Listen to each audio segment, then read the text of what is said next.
Olá, tudo bem com você? Seja muito bem-vindo. Meu nome é Juliana, professora de ciências. Estarei ministrando essa aula de hoje para vocês, cujo tema é reprodução. Então nela nós teremos o conceito, a importância e os tipos principais de reprodução. Vamos lá?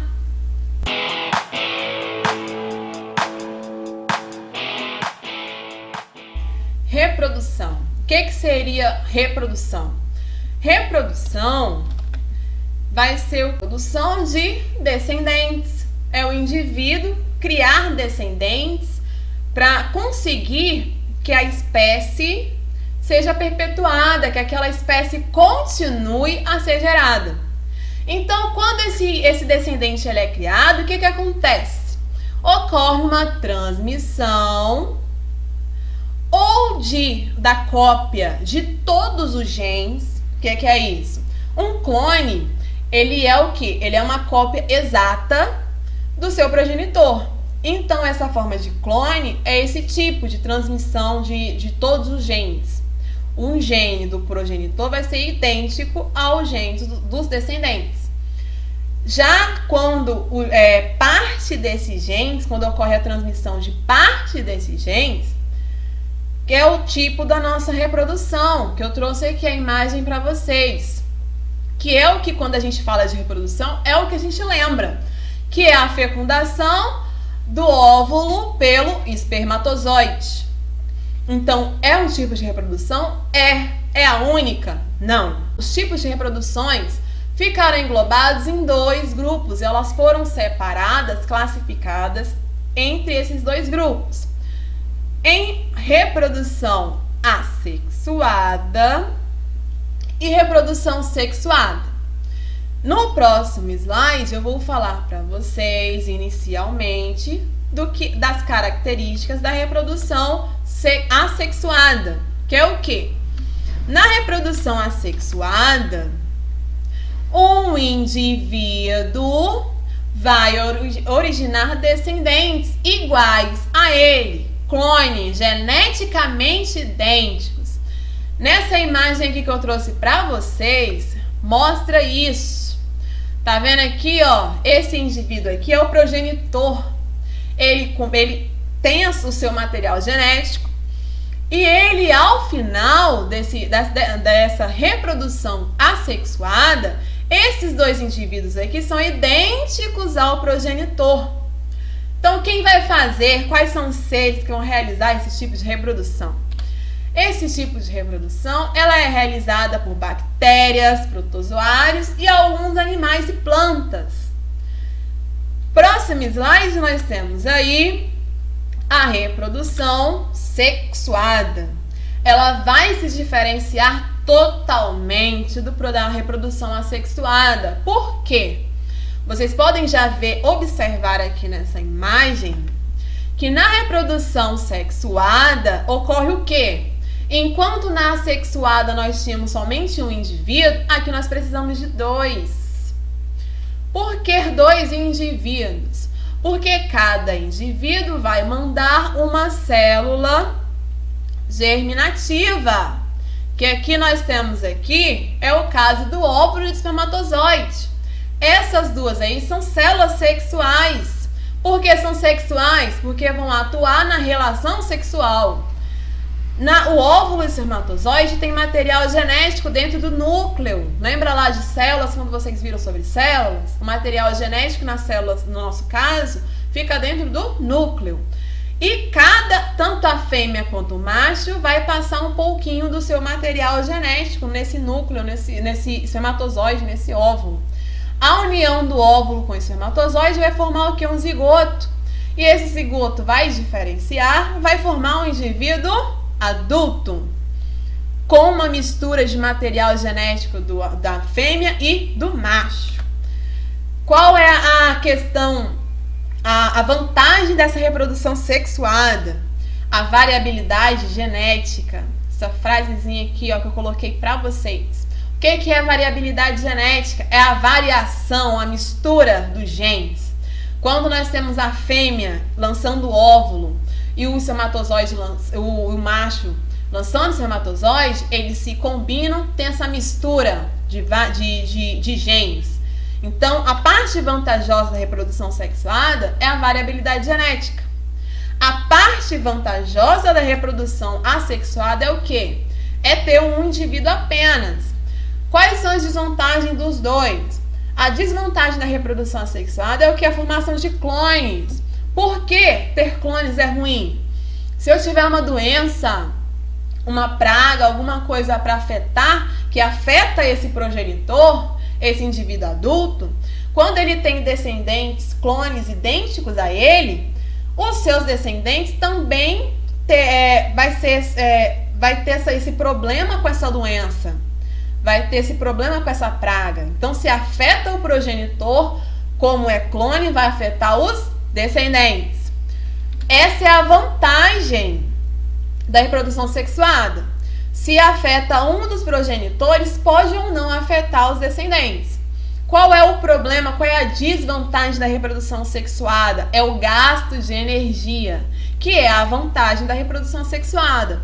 Como é um indivíduo só, ele não tem um grande gasto de energia para gerar descendentes. Já na reprodução sexuada, não. Como precisa de quê? De 2 indivíduos, o macho, normalmente, ele tem que ter um gasto de energia para atrás da fêmea, tem disputa por fêmea muitas vezes. E a fecundação tem esse gasto de energia durante a cópula. Então, vantagem da reprodução assexuada, não tem gasto de energia.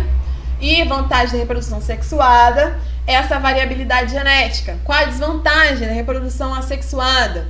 Um indivíduo gera clones, não tem essa mistura de genes. Já a desvantagem da reprodução sexuada é esse gasto de energia tão grande. Agora eu vou mostrar para vocês os processos de reprodução assexuada, são os tipos de reprodução assexuada. O primeiro que nós temos aí é a divisão binária. Divisão vem de quê? De dividir. Binária vem de 2. Então, divisão binária, um indivíduo, ele vai se dividir em 2. É o que mostra aqui nessa nossa figura, onde nós temos aqui, ó, é o exemplo de uma reprodução de divisão binária de bactéria. Um indivíduo, ele divide seu material genético, divide a sua estrutura corpórea, e antes, enquanto nós tínhamos um indivíduo só, ao final nós temos 2. Lembre, idênticos, mesmo material genético, porque não teve mistura, não teve 2 indivíduos. Quem vai fazer esse tipo de reprodução? Bactérias e seres procariontes. Segundo tipo de reprodução assexuada é por brotamento. Como o nome já diz, formação de broto. Broto é um brotinho que vai ser formado no indivíduo adulto quando chega no momento de se reproduzir, que é o que mostra aqui nessa figurinha aqui, ó. Esse brotinho aqui, tá vendo ali? Isso é um broto nascendo, tanto nessa primeira imagem quanto nessa segunda. Esse broto ele vai nascer, vai se desenvolver, vai crescer. Igual aqui nós temos já um broto jovem. Quando chega quando ele chega perto da fase adulta, ele se solta, rompe o ligamento com o indivíduo adulto. Então ele vai viver livre. Brotamento, então, formações de brotos que vão se separar do indivíduo adulto. Vai formar um novo indivíduo, lembrando que também é geneticamente idêntico ao progenitor. Quem vai fazer esse tipo de reprodução? Hidras e esponjas, que é o exemplo dessas duas imagens aqui. Essa primeira aqui, nós temos a hidra, e essa segunda aqui, nós temos a esponja. São os 2 indivíduos que normalmente fazem brotamento. Dando continuidade, vamos para o fragmentação. Fragmentação é o quê? São quando os fragmentos, o indivíduo adulto, ele se fragmenta em vários pedacinhos e cada fragmento desse, que é o que mostra aqui nessa imagem, cada fragmento desse vai formar um indivíduo. Quem vai fazer essa reprodução? Estrela do mar e planalha, que é essas duas esses dois seres que eu trouxe aqui na imagem para vocês. Igual nós temos ali, tanto a estrela do mar quanto a planalha. Planalha aqui, estrela do mar. O indivíduo completo, ele vai se fragmentar, em vários pedacinhos. E cada fragmento vai surgir um indivíduo que vai crescer, se desenvolver e vai gerar de novo, novamente, cada um indivíduo adulto. Lembrando que semelhante, idênticos ao indivíduo progenitor. Dando continuidade aí, nós temos a paternogênese. Qual é a individualidade da paternogênese?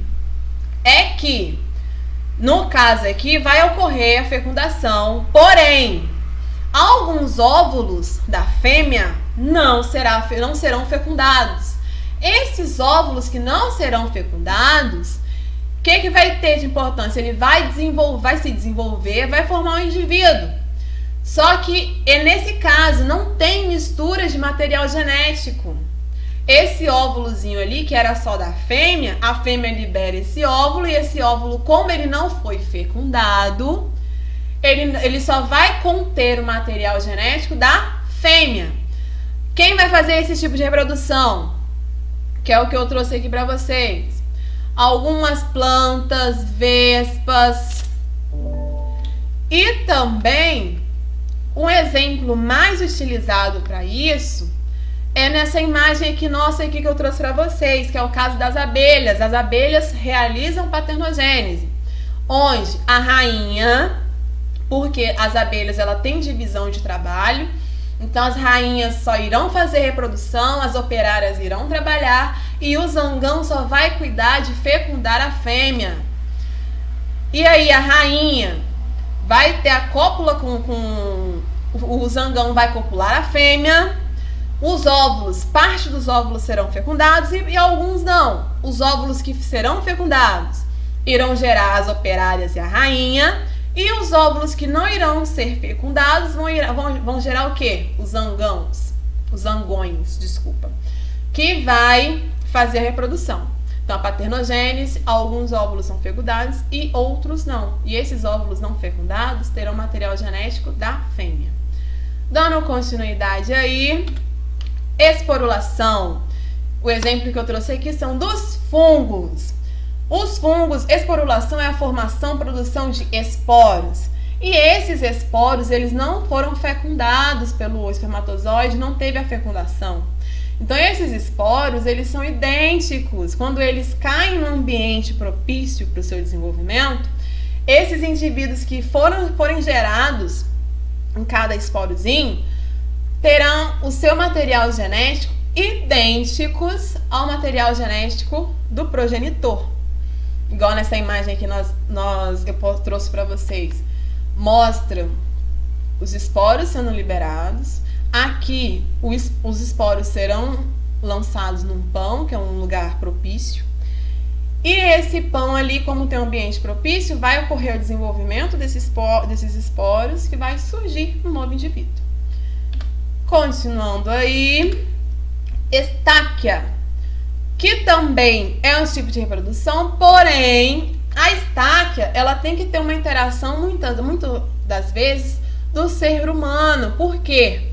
Porque uma árvore adulta, ela vai ter parte do seu caule cortado, que vão gerar o quê? Mudas. E essas mudas, quando elas forem plantadas, cada mudinha dessa vai dar origem a um novo indivíduo, que é o que nós temos aqui na nossa imagem. Aqui, ó, a mudinha plantada nos vasinhos, depois dos vasos ali, quando ela germinar, ela vai ser plantada no solo e vai gerar um novo indivíduo. Lembrando, como é uma reprodução assexuada, não tem mistura de material genético. Essas mudas aí serão idênticas ao seu progenitor. Combinado?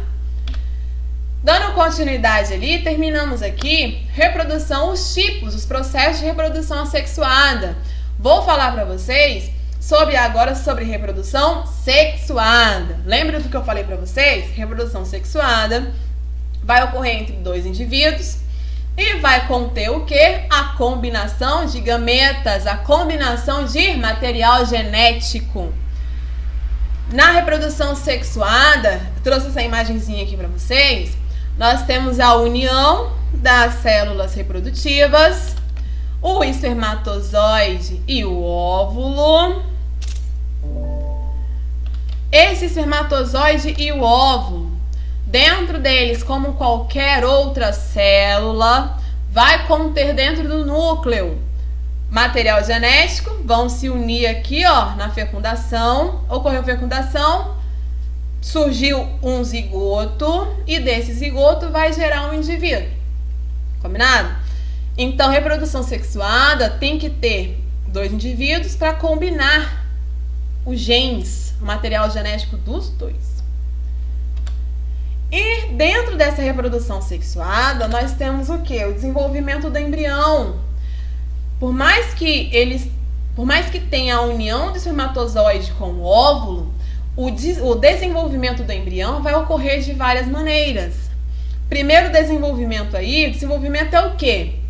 É o zigoto, depois da fecundação, o zigoto sendo formado, esse zigoto sofrendo diferenciação, virando um embrião, e depois surgir um indivíduo completinho, entendeu? Isso é desenvolvimento. Primeiro aí nós temos os ovulíparos. Qual é a característica dos ovulíparos? É o que mostra aqui nessa nossa imagem. Os ovulíparos, o óvulo, o espermatozoide e o óvulo, eles serão lançados no ambiente, normalmente um ambiente aquático. Esse espermatozoide, ele vai fecundar o óvulo dentro desse ambiente aquático, fora do corpo da mãe. Então, o espermatozoide fecunda o óvulo externamente. E além de ser fecundado externamente, o desenvolvimento desse indivíduo vai ocorrer também fora do corpo da mãe. Então, esse indivíduo que vai surgir aí, os seus descendentes, eles são completamente independentes. Eles não dependem dos seus progenitores, não dependem do macho da fêmea, entendeu? Então, ovulíparos, a fecundação ocorre em ambiente, tanto a fecundação quanto o desenvolvimento ocorre em ambiente externo, fora do corpo. E quem vai fazer isso? Peixes e anfíbios. Alguns peixes, não todos. E a maioria dos anfíbios vão fazer terão esse tipo de desenvolvimento. Combinado? Então, ali nós vamos continuar para o segundo processo de desenvolvimento, que são os ovíparos.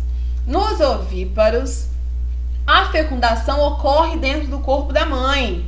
Porém, o desenvolvimento do descendente ocorre fora. Dentro do corpo da mãe, o ovo vai ser formado. Esse ovo vai ser liberado para o meio externo.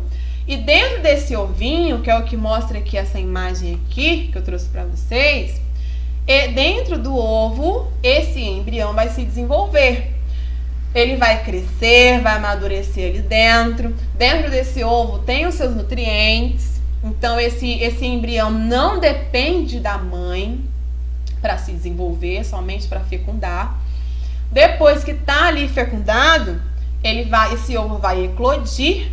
Esse indivíduo vai então ser liberado para se desenvolver e virar no final um indivíduo adulto.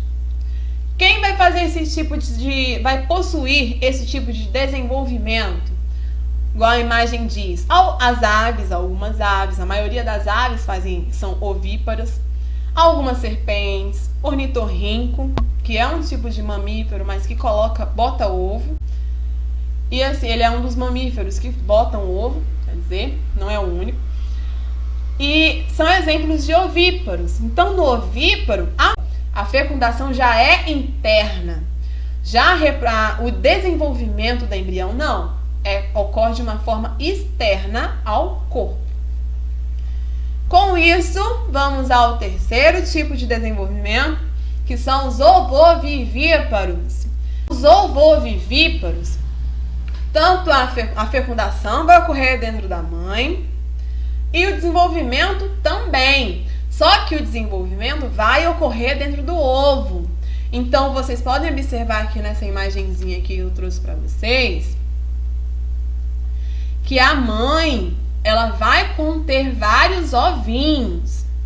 E esses ovinhos aqui terão seus nutrientes dentro dele, onde o embrião, ele vai ter os seus nutrientes para absorver. Porém, diferente dos ovíparos, os ovos não são liberados. Os ovos só serão liberados o quê? Depois que esse indivíduo sair de dentro do ovo. Que aí nós temos o nascimento. Então, o indivíduo, ele vai ser liberado do corpo da mãe já bem desenvolvido. Entendeu? Então, aqui nós temos um tubarão recém-nascido. Aqui ele não está dentro do corpo da mãe mais. Porém, cada tubarãozinho vai ficar dentro de um ovinho, recebendo seus nutrientes, tendo seus nutrientes, sem ter muita dependência da mãe. Então, quem vai fazer vai possuir esse tipo de desenvolvimento?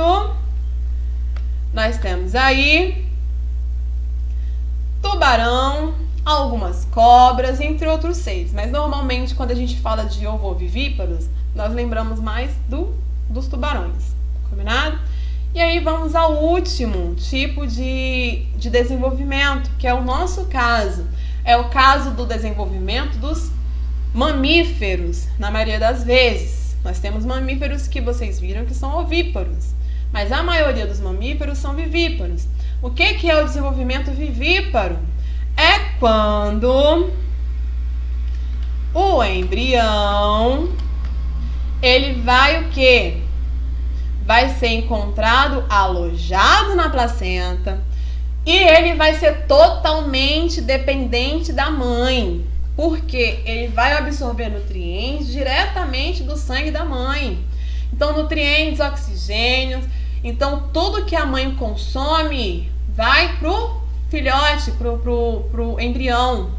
Por isso que a importância durante uma gravidez, a mãe se alimentar de uma maneira saudável, ter cuidados. Por quê? Porque tudo que ela consome vai diretamente pro bebê, pro embrião, entendeu? Então, quem vai fazer isso? A maioria dos mamíferos. Exemplos: ser humano, cachorro, igual nós temos aqui na nossa imagenzinha aqui, um gato. Então, eles vão possuir esse tipo de desenvolvimento. Com isso, nós encerramos o assunto sobre reprodução. Espero que vocês tenham gostado dessa videoaula. Até mais!